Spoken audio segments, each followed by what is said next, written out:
Hi dear students, तो आज हम करेंगे क्वेश्चन नंबर 16 से। और क्वेश्चन नंबर 16 देखते हैं class 10th RS Agarwal book से, CBSE क्लास 10th का है क्वेश्चन। और क्वेश्चन नंबर 16 चैप्टर है सरफेस एरिया एंड वॉल्यूम, और पार्ट चल रहा है कोन सिलेंडर से रिलेटेड क्वेश्चंस। तो इसमें क्वेश्चन नंबर 16 है, a cylindrical container of radius 6 centimetre and height 15 centimetre is filled with ice cream. ठीक है, तो क्वेश्चंस को ड्रॉ करते हैं, समझते हैं। और the whole ice cream is has to be distributed to 10 children in the equal cones. अब इसमें है क्या, एक सिलेंड्रिकल, आप यहाँ देखते जाइए, एक सिलेंड्रिकल कंटेनर है, इस टाइप का एक सिलेंड्रिकल कंटेनर है ये वाला, और इसमें आइसक्रीम भरी हुई है। रेडियस इसकी 6 है और हाइट इसकी 15 सेंटीमीटर है। अब इसमें आइसक्रीम भरी हुई है, वो 10 बच्चों को, छोटे छोटे बच्चों को डिस्ट्रीब्यूट करनी है कोन टाइप में। इस टाइप के कोन है और ऊपर से इस टाइप से आइसक्रीम लगानी है, इस टाइप से 10 चिल्ड्रन में equal cones with hemispherical tops. If the height of the conical portion is 4 times the radius of its base. इसकी जो हाइट, अगर इसकी रेडियस हम r मान लें तो इसकी जो हाइट है वो 4r है। ये क्वेश्चन है, find the radius of the ice cream cone. तो इस आइसक्रीम कोन की रेडियस निकालनी है हमको। तो देखो सिंपल सी बात है, इस कंटेनर में जितनी आइसक्रीम है वो 10 बच्चों में डिस्ट्रीब्यूट करनी है। तो सबसे पहले हम फाइंड करेंगे वॉल्यूम ऑफ दिस कंटेनर, किस कंटेनर में आखिरकार आइसक्रीम कितनी है। उसके लिए सॉल्व करते हैं।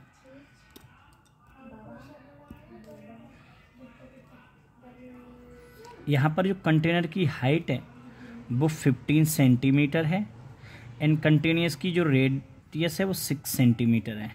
तो इसमें जो आने वाला वॉल्यूम है वो हो जाएगा हमारा पाई r स्क्वायर h। पाई की वैल्यू हम नहीं सब्स्टिट्यूट करते हैं, r की वैल्यू है 6 का स्क्वायर और हाइट है 15। अब ये हो गया पाई 36 इंटू 15। इसकी मल्टीप्लाई कर देते हैं 90, 15 6 जा 90, बचे 9 और ये हो गया 54 पाई सेंटीमीटर क्यूब। अब ये आइसक्रीम जो है वो 10 बच्चों में डिस्ट्रीब्यूट करनी है, तो एक बच्चे को कितना मिलेगा देख लेते हैं। सो ईच चाइल्ड गेट, तो एक बच्चे को कितना मिलेगा, 10 से हम इसको डिवाइड कर देते हैं, तो एक बच्चे को 54 पाई सेंटीमीटर क्यूब आइसक्रीम मिलेगी। और ये आइसक्रीम उसे किस में मिलेगी, इस कोन में। सो वॉल्यूम ऑफ वन कोन हो गया 54 पाई सेंटीमीटर क्यूब। ये उसका एक का वॉल्यूम हो गया। नाउ अब वॉल्यूम ऑफ कोन में क्या क्या है, एक तो कोन है 1/3 पाई r स्क्वायर h, और एक क्या है, एक ये आधा हेमीस्फेयर है, वो क्या है 2/3 पाई r क्यूब 54 पाई। अब हम एक काम कर सकते हैं, 1/3 इधर से और पाई और r स्क्वायर कॉमन ले सकते हैं। तो इधर से 1/3 पाई और r स्क्वायर कॉमन हो गया, तो इधर बच्चा केवल h और इधर बच्चा 2 और ओनली r, 54 पाई। अब हम लोग पाई से पाई कैंसिल कर सकते हैं,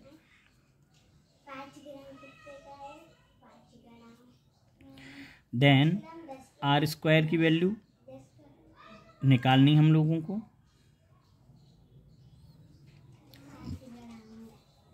h 4r है कोन की, प्लस 2r इक्वल टू, ये 3 इधर आ गया, 54 इंटू 3।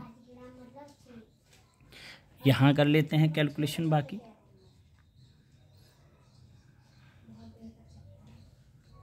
इधर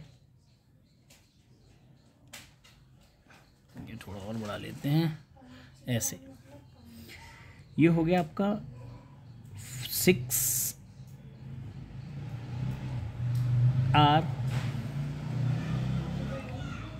ये r क्यूब है तो r बचा था, r स्क्वायर ये था, तो ये हो गया 6r क्यूब इक्वल टू हो गया 54 इंटू 3। आर क्यूब हो गया 54 इंटू 3/6, 6 9 जा कैंसिल हो गया, आर क्यूब इक्वल टू हो गया 27। तो यहाँ से हमें आर की वैल्यू मिलेगी 3 सेंटीमीटर। अब हमें यहाँ से आर मिल गई है, अब आर वही आर पूछिए, तो यही हमारा आंसर हो गया सेंटीमीटर। अगर हाइट पूछी होती तो हम इसको 4R कर देते, वो हाइट हो जाती। क्वेश्चन नंबर देखते हैं नेक्स्ट 17। एक बार देख लेते हैं question number 17। A vessel in the form of hemispherical wall surmounted by a hollow cylinder। तो एक वेजल है वो कि है आपका हेमी है, यानी इस टाइप से है, और ऊपर से इस पर एक सिलेंडर रखा हुआ है, surmounted by a hollow cylinder. ये ऊपर से सिलेंडर रखा हुआ है। The diameter of the hemisphere is 21 centimetre. जो हेमीस्फीयर का डायमीटर है ना, ये 21 सेंटीमीटर का है। And total height of the vessel is, और इसकी टोटल हाइट गिवन है 14.5 सेंटीमीटर की, टोटल हाइट गिवन है। ये सिलेंड्रिकल पार्ट है इतना। फाइंड इट्स कैपेसिटी, इसकी कैपेसिटी का मतलब है वॉल्यूम आपसे पूछा जा रहा है, ठीक है। तो हम लोगों को इसकी कैपेसिटी फाइंड करनी है।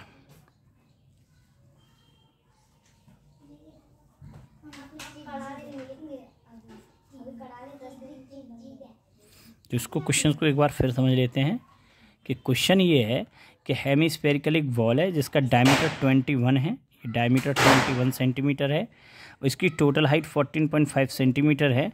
तो हमें इसकी कैपेसिटी यानी वॉल्यूम फाइंड करना है। तो हम एक बार लिख लेते हैं, इसमें जो डायमीटर है यानी 2R वो 21 सेंटीमीटर है, तो इसकी जो रेडियस होगी वो 21/2 सेंटीमीटर होगी। एंड अच्छा, अगर ये 21/2 यानी कि एक तरीके से 10.5 है, इधर भी तो अगर ये इधर 21 पॉइंट यानी 10.5 है तो नीचे भी 10.5 होगी, इतनी हाइट 10.5 होगी। तो सिलेंड्रिकल पार्ट की हाइट कितनी होगी? ये है H फॉर सिलेंडर, वो होगी पूरी तो है 14.5, उसमें से 10.5 माइनस कर दो ये कोनिकल पार्ट वाली हाइट, तो ये बचेगी आपकी 5 से 5 गया 0, 4 से 10 गया 4। तो इसके पार्ट की जो हाइट है वो केवल 4 सेंटीमीटर है सिलेंड्रिकल पार्ट की। अब हमें इसकी कैपेसिटी बतानी है, इसका मतलब है इसका वॉल्यूम बताना है। तो volume of cylinder plus volume of hemisphere. So capacity या वॉल्यूम ऑफ वेजल, तो वो एक तो हो जाएगा πr²h और एक हो जाएगा 2/3 πr³। ठीक है, तो पाई एक काम करते हैं, दोनों से कॉमन ले लेते हैं, इधर बचेगा r²h और इधर बचेगा 2/3 r³। r² भी कॉमन ले लेते हैं, तो πr², इधर केवल h, इधर बचेगा 2/3 r। इनसे बस थोड़ा सिंपल हो जाता है क्वेश्चन कॉमन लेने से, और तो कुछ है नहीं। पाई की वैल्यू यूज़ कर लेते हैं 22/7, और r² की वैल्यू है 10/2 इंटू 10/2। h है 4 सिलेंड्रिकल पार्ट की 2/3, और r की वैल्यू है 10/2 r की वैल्यू 21/2 थी, सॉरी ये 21/2 है, 21/2 है, और ये 21/2 है, 21/2। अब इसको सॉल्व कर लेते हैं, इससे 3 जा कर लेते हैं, 1 2 से ये कट गया 11 जा, तो बाकी 11 3 जा 33, ये है 21/2 इंटू ये हो गया है आपका 4, तो अभी ऐसे रहने देते हैं, और ये हो जाएगा आपका 21 2 जा 42/3 2 जा 6, 33 इंटू 21/2 इंटू ये हो जाएगा, इससे कट कर दे रहे हैं 7 जा 7 और 4 11। अब बाकी मल्टीप्लाई कर लेते हैं, 11 3 जा 33, 11 3 जा 33 और 36 इंटू 21/2। इनकी मल्टीप्लाई 21 3 जा 63 का 3 बचा 6, 126 और 6 32 बचे 13, 63 और 13 76/2। 3 जा इधर से 1 बचा, 8 जा 1 जा 0.5 सेंटीमीटर क्यूब इसकी कैपेसिटी आ गई। ये इतनी कैपेसिटी हो गई इसकी। अब देखते हैं क्वेश्चन नंबर नेक्स्ट।